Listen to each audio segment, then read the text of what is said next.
Quel est celui d'entre vous, amis, qui ne désirerait pas préparer dans son âme une demeure au Christ Jésus? Ainsi, vous qui désirez préparer cette demeure, voici quelle tenture de soie, quelle tapisserie et quel coussin Jésus veut y trouver. La justice et l'équité, dit-il, sont les préparatifs que réclame le lieu de son habitation. Or, la justice est une vertu qui nous fait rendre à chacun ce qui lui appartient. Rendons donc au monde ce qui vient du monde, sans en rien conserver. Et rendons à Dieu ce qui lui est propre et ce qui lui appartient, sans en rien retenir. Rendons-lui donc tout notre être.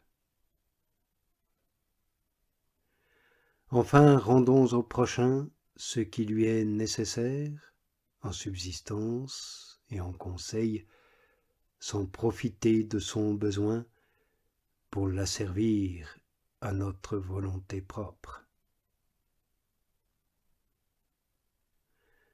Ainsi devons-nous à nos frères, parmi lesquels nous vivons, physiquement ou spirituellement, au double titre de proche prochain et d'être humain, aide et conseil, car de notre côté, nous attendons aussi d'eux des conseils pour éclairer notre ignorance et de l'aide pour seconder notre faiblesse.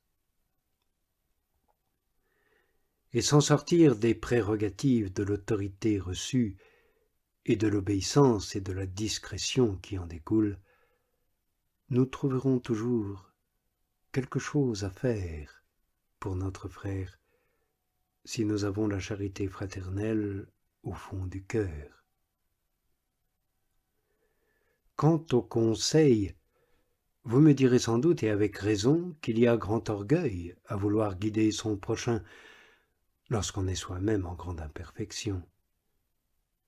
Souvenons-nous de la parabole de la paille et de la poutre que le Seigneur nous a enseignée.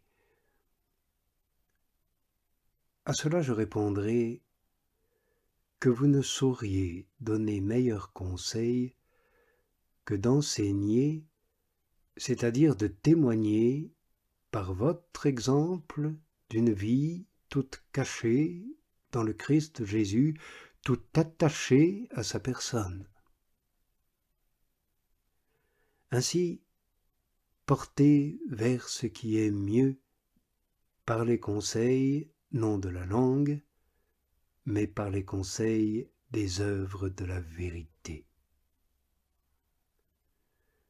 Autrement dit, la meilleure façon, et sans doute la seule, d'enseigner aux hommes la voie de l'Évangile du Seigneur est de la suivre soi-même, avec toujours plus d'attention et d'humilité.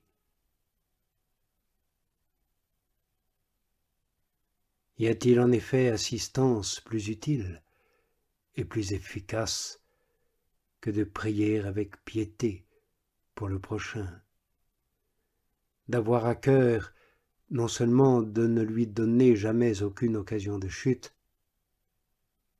mais encore, autant que possible, de les éloigner toutes de lui, comme l'ange de la paix qui arrache les scandales du royaume de Dieu. Si chacun veille bien sur lui-même, et si chacun donne à son prochain cette assistance et ses conseils par une vie toute sainte et toute abandonnée à l'action du Seigneur Jésus, nous nous acquitterons de notre dette à son égard, et il n'aura point le droit de se plaindre de nous.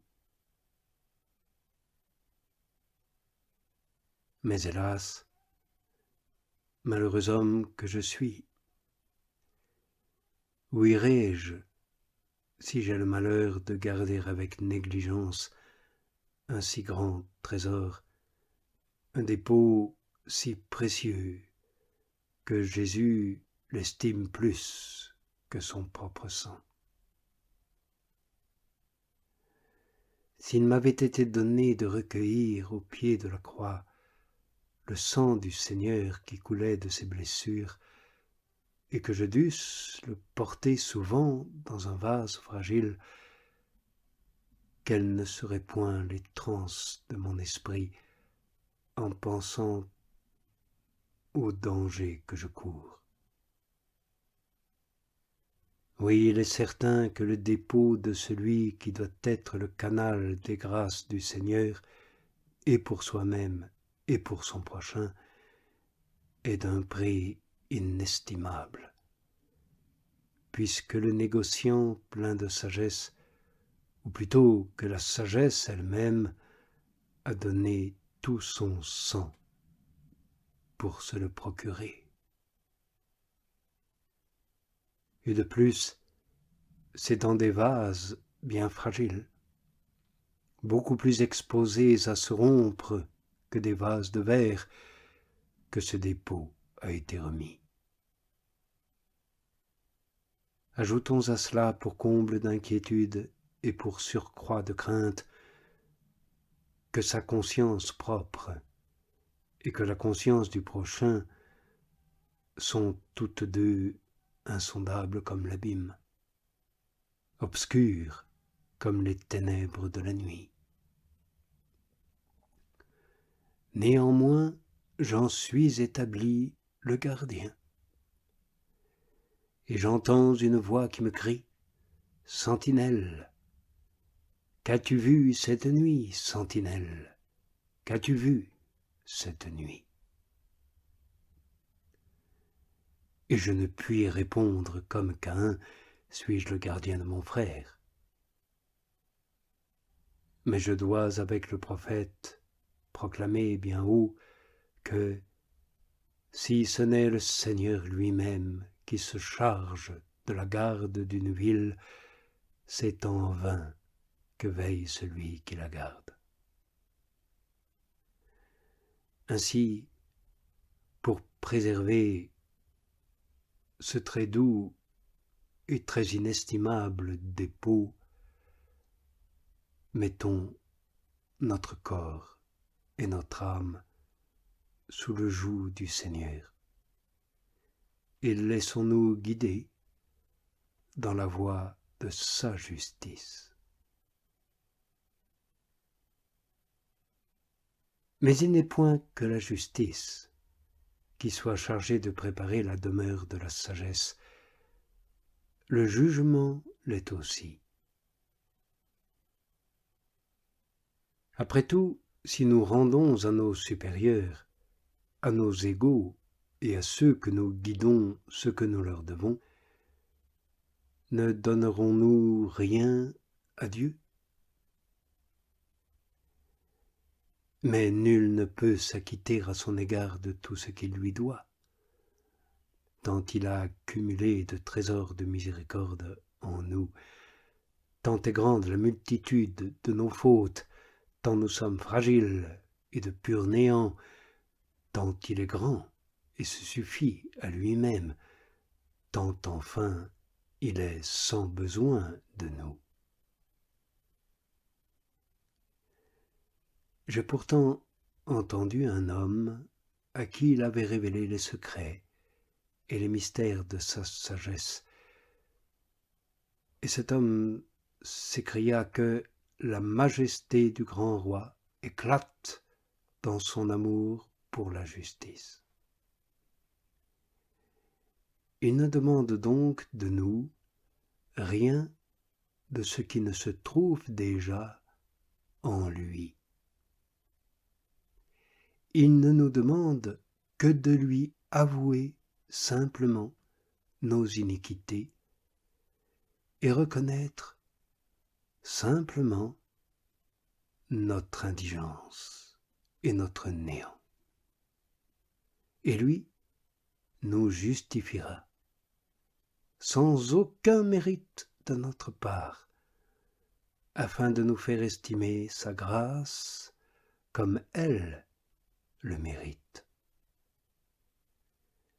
Non qu'il ait besoin que nous lui fassions connaître nos iniquités, lui qui connaît tout, de lui faire connaître notre néant, lui qui le sait bien, mais il a besoin de notre humilité, de notre reconnaissance de ce néant, et du oui de notre volonté à son action bienfaisante. Il aime, en effet, l'âme qui, sous ses yeux, se considère telle qu'elle est et se juge sans détour et sans excuse. Voilà pourquoi le sage reste dans la crainte en toutes ses œuvres. Il les examine avec soin, il les pèse, il les juge toutes.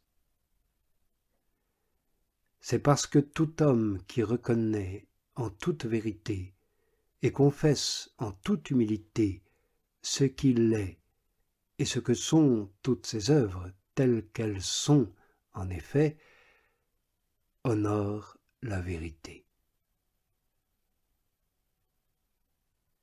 D'ailleurs, si vous voulez être convaincu que Dieu demande de vous le jugement après la justice, écoutez comme il s'exprime. Lorsque vous aurez fait tout ce qui vous est ordonné, dites, nous sommes des serviteurs inutiles. Voilà pour l'homme toute la préparation que le Seigneur attend de lui pour y établir sa demeure. Qu'il s'applique par-dessus tout à observer ses ordonnances et ensuite qu'il se regarde comme un serviteur inutile.